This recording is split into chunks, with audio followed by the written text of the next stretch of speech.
Yes, my people, I've come again. Like I promised you that I will be bringing to you the South African Igbo shaman, Udejimba Ezeali. So this is the man you are seeing on the screen. Like I said before, this video has been like 2 years old now. So these are the men who saw tomorrow, what is coming. They said it earlier. We see it as somebody who is talking out of point, but at the end, the thing has come to reality now. This man you are seeing here is not an IPOB member.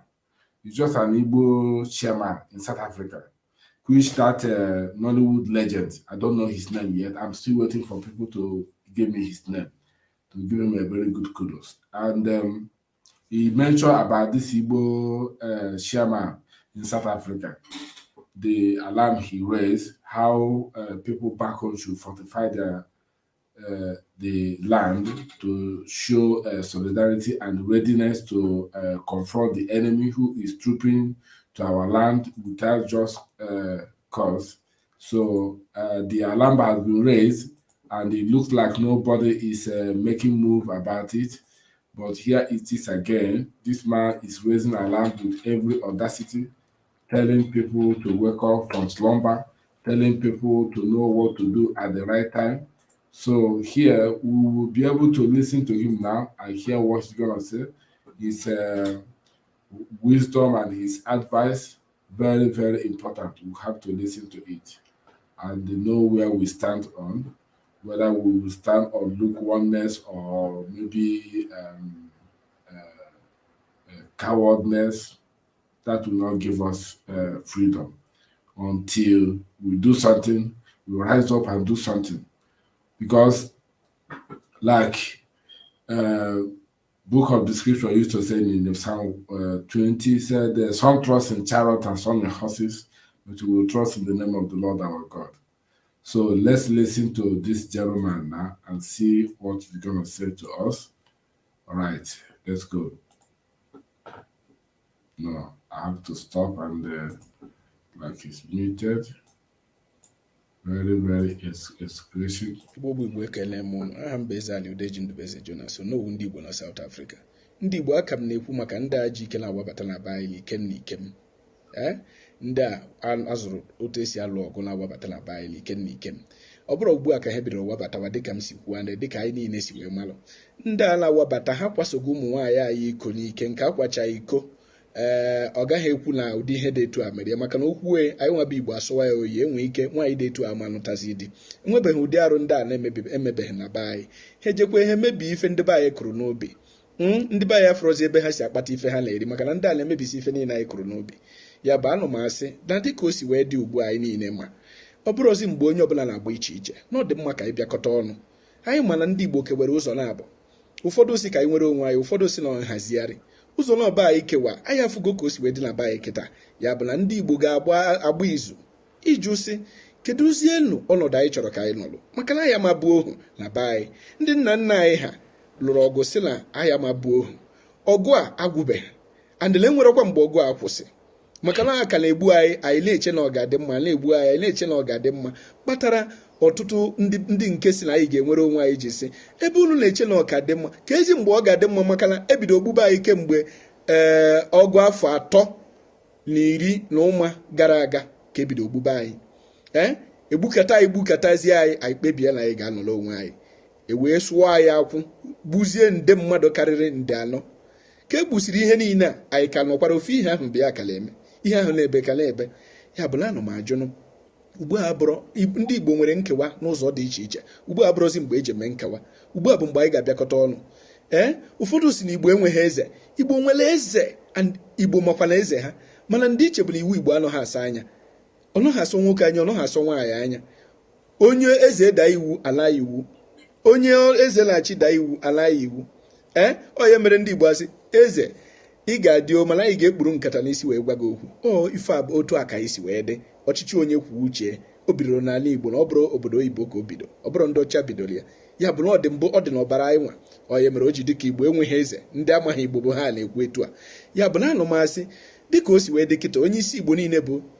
chief nna ya nwodo president ọhaneze ọchịchakwa pụ onye ọbụla bụ onye isi ọhaneze onye nwa bụ onye isi Igbo niile nụ ihe asịkwa ihe asị ka anyị gere ka agwara m ụlọ sị na vidiyo adịgo too old mgbe o kwuru okwu ahụ mgbe nna ya nwodo bụ president of ọhaneze ndị Igbo, you know, and this video was made at that time, which our leader Maazị Nnamdi Kanu nyopụrụ kepu nọ na ọhaneze ndị Igbo na-enwere atụmatụ arụ na ajọ ife ha na-eme na mpụ na aghụghọ ha na-eme n'ime their destiny.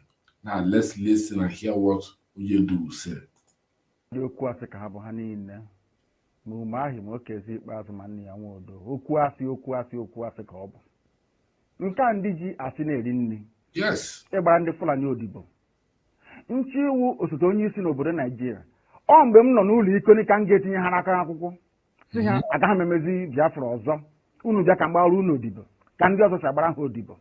Ha rịọrọ m njụ si na aga m ahapụ nwere onwe ha na-azọ kwee n'ihi ndị ya niile maka ọdịmma nke ha nwa na nke ụmụ ha ma nke ụmụ ha ga-abịa n'ihi na agwara m ha okwu m si ha oge mgbe Zik a na-agwa Zik mgbe ọ na-eji ike na-akọwara Zik si ya na ebe ị na-aga n'ụzọ adịghị ya ọ na-efe isi kpakakpaka mba ọwọ Naijiria ka anyị gaa n'ihu ebe ọnọdụ anyị n'ụbọchị nke taa na-akọwakwara ndị ya sị ha ihe a Zik mere mgbe mbụ tinye anyị na ụme anyị nọ n'ime ya n'ụbọchị nke taa ọkwa ihe nwa na-eme kedu ụzọ nwanne Nnamdi Kanu si na-eme ya na-emeju ya dịkọrọ m ka m ghọta na m sị ma unu arụghị ogwe nke abụọ gafere River Niger na unu ga-arụ okporo ụzọ unu ga-emezi ebe niile ebe ụmụaka na-aga akwụkwọ ọ ga-emezi emezi ọma mma ụlọ ọgwụ a ga-arụzi ya arụzi a ga-enwe ọkụ mmiri ga na-agba ọ ga-adịrị onye ihu na mma dịrị onye azụ na mma kedu ụzọ m si mejọ ndị dị etu a asị m na ụzọ m si na-eme ya na ọ dịghị mma njọ ha sị mbụ ngwa agha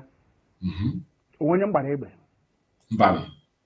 ibu ngwa agha onwe onye gbara egbe bet o nwere na interview ebe a jụrụ kedu m afọ ya ajụjụ kedu afọ that guy Obidiot ajụ ya ajụ ihe ọsọ bụ na ha na-agba egbe na owere onye ahụ na owere onye kedu ihe okwu adịrị na ya na-agba egbe na owere onye hụ nga ahụ bụ egbe ale ma nwere that video na ka m wepụta ya because these people, you know, ntị ha kpochiele ndị a to the core kpochie ha to the core, you know, onwe nke a ga-eme emetụ aka si ya bịa lekwa ihe dị ụta okwupụtewu okwu I think enwere that video. Let me see. Yes. Bidiot. Let's listen because ihe niile ha na-ewepụta ya amara ebe ihe na-eme anyị isi because Igbo na-ekwu okwu sị na ihe na-eri agịdị na ya n'ime ihe na-eri beans ọ na ya n'ime Igbo were bụrụ Igbo nke nwere kịta abụrụ Igbo na-eri onwe ha ka ikiri ọjọgbuo onwe onye ndu na-ajụ ebe asị nye ebu egbe were onye hụ ebe egbe asị na ebe otu esi eme na ọ dị emetụ ya but ka anyị geregodo ihe dịse Obidiot chọrọ ikwu kịta 5 billion. Ụfọdụ si na ikwubeghị okwu nke a bụ ajụ ikpeazụ m ga-ajụzi gị na ikwubeghị okwu nnukwu gbasara ọgbaghara na-ada na mpaghara Igbo niile ikwubeghị okwu na anụbụ olu gị ọfụma ịkpọ okwu aha gbasara nke mbụ gbasara Nnamdi Kanu na ojiji eji ya na n'ụlọ mkpọrọ na nke abụọ gbasara ịkatọ ọndụ na-adịghị ntị onwe ndị na-enwero ntị anyị China nwere etu anyị si ekwu okwu anyị China nwere etu anyị si ekwu okwu o nwere n'ebe efuru Peter Obi o nwere otu isi ekwu okwu ndị egburu na Enugu steeti ụbọchị a na-amafụ more than 100 people gịnị ka i kwuru all silent your body language was silent ịgbara nkịtị or you didn't tweet about it like you used to tweet concerning Deborah they killed in the north and the other incident that happened in the north. You tweet immediately. But in Kenya, men are begging on tweet. nke na-eme na ala Igbo onwe nke na-etwit anything mere na ịgbara nkịtị ebe Fulani gara aga gbuo ndị mmadụ n'Enugu ịgbara nkịtị ebe Fulani gburu n'Imo steeti ịgbara nkịtị ebe ha gburu n'Abịa ịgbara nkịtị you are not tweet but anything mere kpakam na not tweet ye dara ọ na-anụ ọgụ setu onye asị ekwu gwa uretu onye asị ekwu uretu onye asị ekwu uretu onye asị ekwu abụ gbasara Nnamdi Kanu na ojiji eji ya na n'ụlọ mkpọrọ na nke abụọ gbasara ịkatọ ọ ndị na-adịghị ntị onwe ndị na-enwerọ ntị anyị China nwere etu anyị si ekwu okwu anyị China nwere etu anyị si ekwu okwu o nwere n'ebe efuru Peter Obi ọ na-anụ ọgụ setu onye asị ekwu gwa uretu onye ndị Fulani na-alụkwanye ọgụ nkọ na-eje ekidnap erepụ ụmụ mmadụ how far what have you done about it? You want to come and rule in a constitution that is faulty, a constitution that is against your tribe. I pity you. Of course, in any way.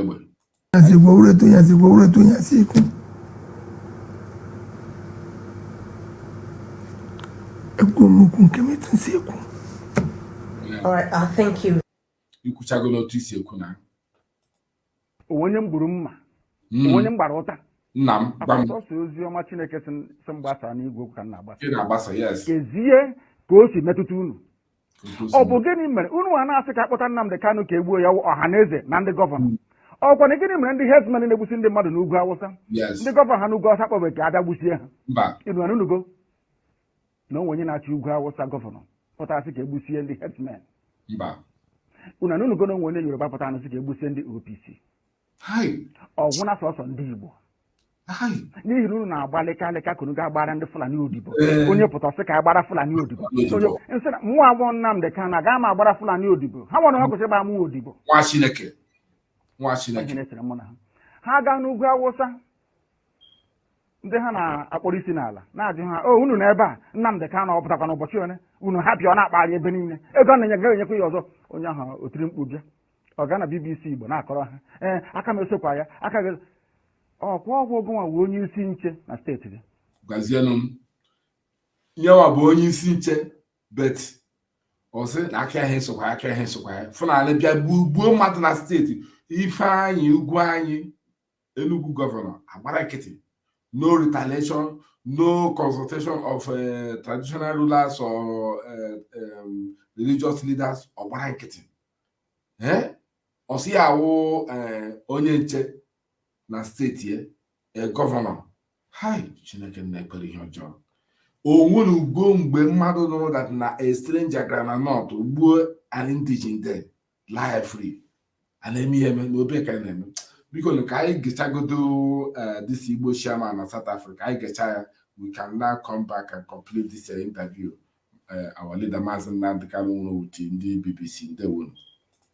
Onye ọbụla ya bụla ana m ajụ nna anyị nna ya nwodo kedu ebe anyị jedebe maka ugbu a na ife kwesịrị ime ebele ị ga-akpọ anyị oku ịkpọ Igbo niile oku Igbo enweka mmadụ anyị enweka mmadụ rinne enwere mba aka anyị nwe mmadụ mana Naijiria ma mba niile enwere mba aka anyị nwe mmadụ mana ọ bụrụ na ịkpọba oku a mmadụ dịka Chief Emeka Anyaọkụ anyị makwa mgbe ọ gbajuodola mba South Africa Emeka Anyaọkụ wee kpọọ mba ụwa niile oku wee zukọ wee mee ka South Africa bụrụ ndị nwere onwe ha ndị South Africa na-echekwara mbọ niile anya wee nye ya akara ugo kacha akara ugo n'afọ 2009 esomụ ndị Igbo nabatara ya nụ anyị kọrọ ya aka wee nwee obi aṅụrị na onye nke anyị gbara ụdị mbọ dị etu a ka anyị na-ekwu ka anyị na-akpọkwa mba zuru ike Amechi na-akpọkwa Chief Jib nwa obodo Chief Kenu Nnamani Ọnwa Dr. Ngozi Okonjo-Iweala enwero mba niile nọ n'ụwa ma different multilateral organizations na-amara onye ịbụ ha na-ayọ gị ka ị bịa nyere ha aka ọ bụrụ na akpọ ndị dị etu a ha ga-akụkọ isi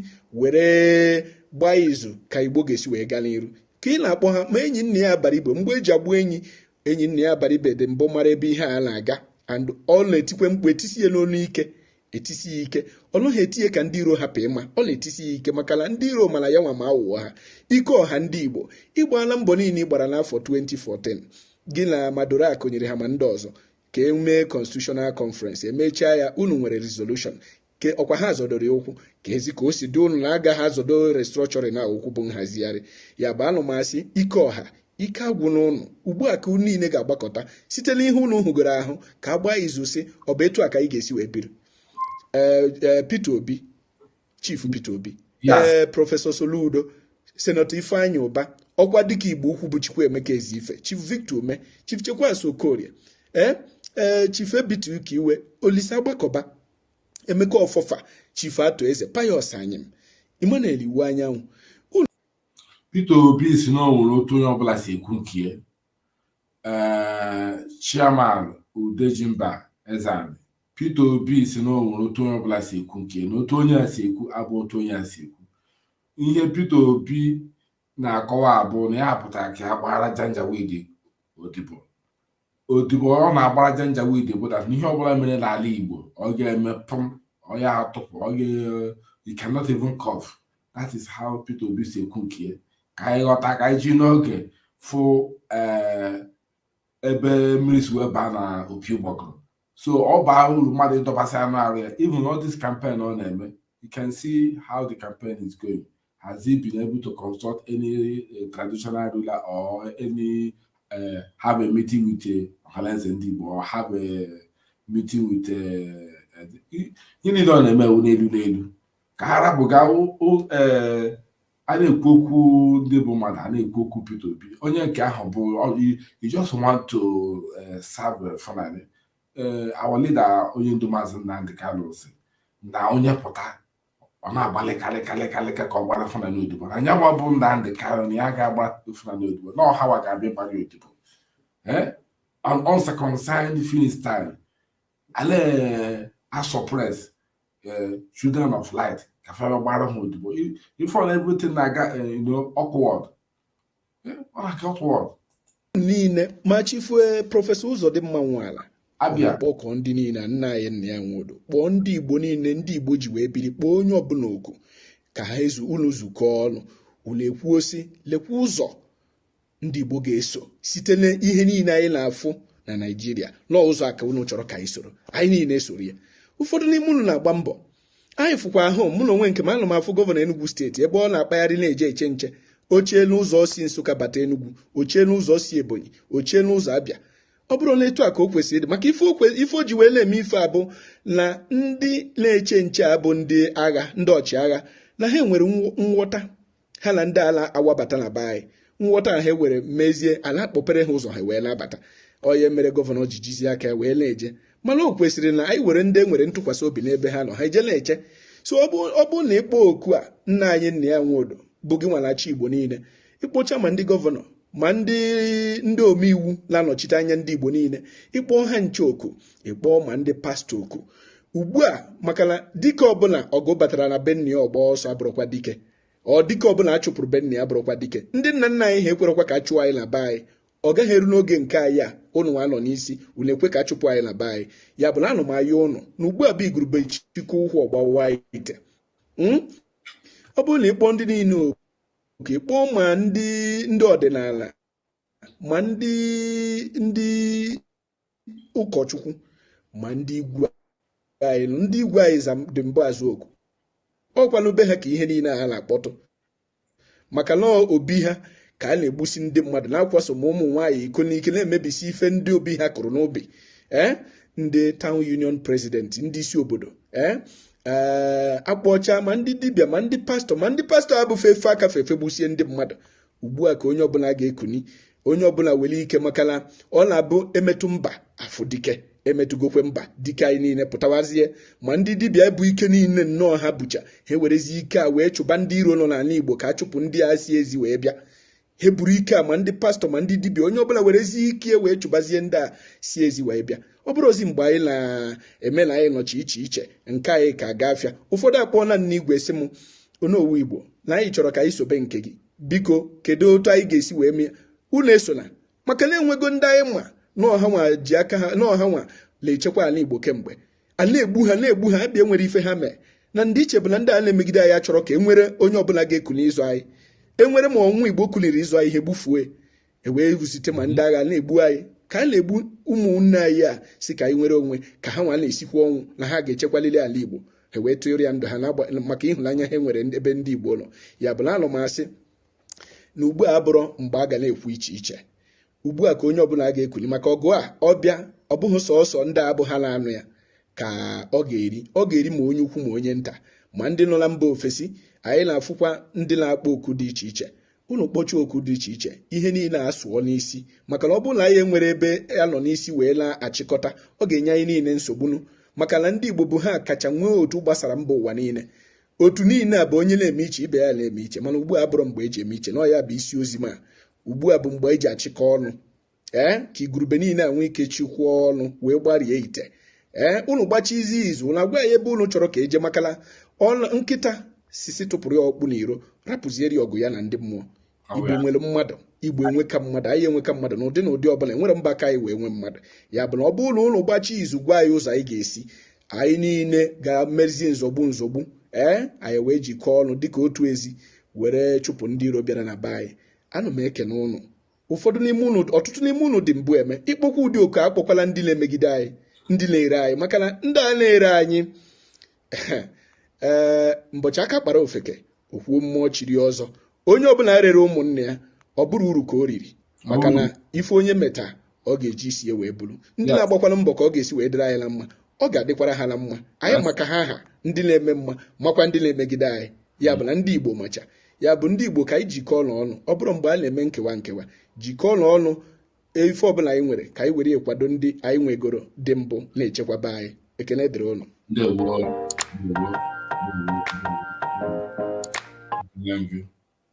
Onye ọma ka ịbụ dịka otu isi wee kwu ndị na-agba mbọ iji dị mma n'ịma ha anyị na anyị ma ha. Onwe onye ọzọ anyị ma kịta na-agwụchara Ọhamadike Maazị Nnamdi Kanu of Biafra.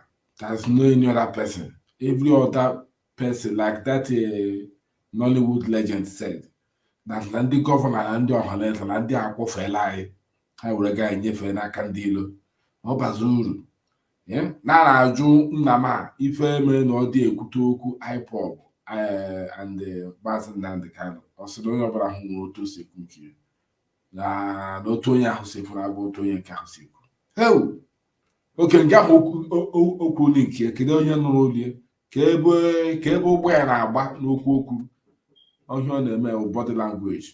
Let's listen to our leader, Jerry. It's only brave man I can listen to now. My spirit will calm down.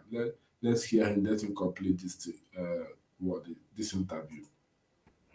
Ị ga-agwa m na onwe ka ndị agha obodo ekwensu bụ zoo Naịjirịa ga-esi malite na-akpa mkpamkpa n'obodo gị ịmaghị ihe gbasara ya? Ebelebe.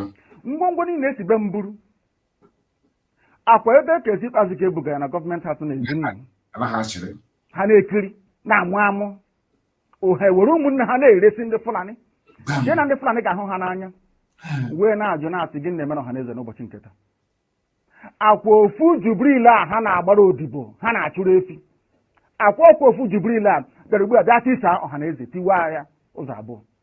Ịhụnanya ya o nwere otu ọ ga-abụ ma gị ma ha nwere ike bịakọta ọnụ ka akpa ihe ọfụma nwee nkwekọrịta otu a ga-esi gaa n'ihu. Ihe na-eme na ndị be anyị wụ na ha na-aghọtachi anyị na-eme ọfụma. Ịjụọ ha sị na m chọrọ ikewapụ Biafra n'ime Naịjirịa na ọ bụghị ihe ziri ezi na iwu obodo ha akwadoghị ya. Nna ajụ ha sị ya kee ụzọ m chọrọ isi ime ya. Asị na ọwụ ka aga mee ntuli aka elu anyị bịanyecha aka atụcha vootu aga na ebe a na-eme iwu anọrọ akpa ya ekwekọrịta anyị gawa n'iru. Njụọ ha ndị na-eme iwu obodo Naịjirịa mmadụ ole si Kano steeti pụta 44. Ọ bụ mmadụ ole na-emekwe n'iwu a si Abịa, Imo na Bayelsa pụta ha erughị sọsọ Kano steeti.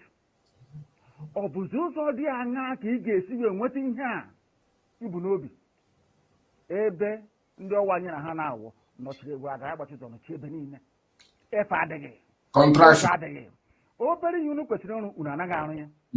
Nwatakịrị ihe wụ ogbe nkịtị ebe na-ebute mmanụ na-ebute ukoro ọkụ ike a na-ebupụ na-akpata ego bekee wee na-eri ndị ugwu Awụsa ji na-eleta onwe ha mma wụna be anyị ka o si dị okporo ụzọ nkịtị na ama nrugwu Ọnịcha ruo Enugwu kezi ihe ọzọ ị na-akọwara m ọ bụ gịnị ka imepụta gworo ga-eme m ga-eji wee nwee ntụkwasị obi ebe ị nọ n'ihe ị na-ekwu na ị ga-emenwu ya na ọ bụ eziokwu ihe IPOB na makwa nnupụ isi ka anyị na-enupụ isi akwụkwọnekwa na-ekwu na ilu a na-atụ n'Igbo a sị mgbe ụfọdụ mgbe okorobịa nwekwana ka onye ara na-alụ nye nwaanyị ọkwana ihe anyị na-eme na mmegbu anyị na-emegbu anyị na ọ karịala anyị kulite gbuo na ihe a na-eme anyị na ọ dịghị mma ekunye agbagbuo anyị ege ebe a akpọ ejide ebe anyị na-azụ ahịa laa ya n'iyi ha nwa na onwe ha enweghị ihe ha pụrụ ime ha niile na-agbara ndị Fulani odibo simple depụta nna gị okwu sị nna gị okwu ana m enupụ isi nsị ha mmụọ awụ Nnamdị Kanụ na magbara ha odibo uru ha bụ ka mụ na ha mee ya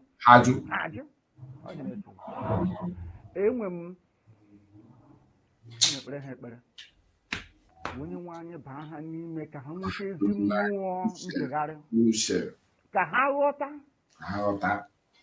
na ha nwee ọrụ ha kwesịrị ịrụ n'ime ndụ ndị ha ịghọtakwa n'ọrụ a ma rụọ ya nke ọma wee ghọta na eziokwu nọ n'ime ihe m na-ekwu bụ eziokwu ka ọ bụ ha sịrị m kwuwe nke bụ eziokwu mmekọrịta anyị na ha na-ahụ nsogbu ọbụla adịghị kama ha nọ n'okwu asị na-agbara ndị Fulani odibo efe adịghị ha ga-enwe mmekọrịta ọbụla yes ndewo nwa Chineke ndewo chigiduwe gị ọwụ okwu ozi ọma pụrụ iche ka ikwu n'ụbọchị tata asị m ebe amamihe gị a si wee pụta ya bụkwa mmaji bụrụ mmaji ọrụ bụ otu o si wee mee maazị Igbo Chairman Udejimba Ezeali has spoken well. He has spoken well. Our people, let's just wake up and listen to these people. Let's just wake up and listen to them and embrace the truth. Let's forget about running from post to post. This thing we are charting now, 2023 cannot amend any constitution to favor any Igbo region. They have constructed the 1999 constitution to be a frontless constitution to subdue our people. But as it is, we will leave it here now and we got to go. If this is your first time coming to this channel, please subscribe. This is Biafra Battle Cry TV. I thank you all. Remain blessed.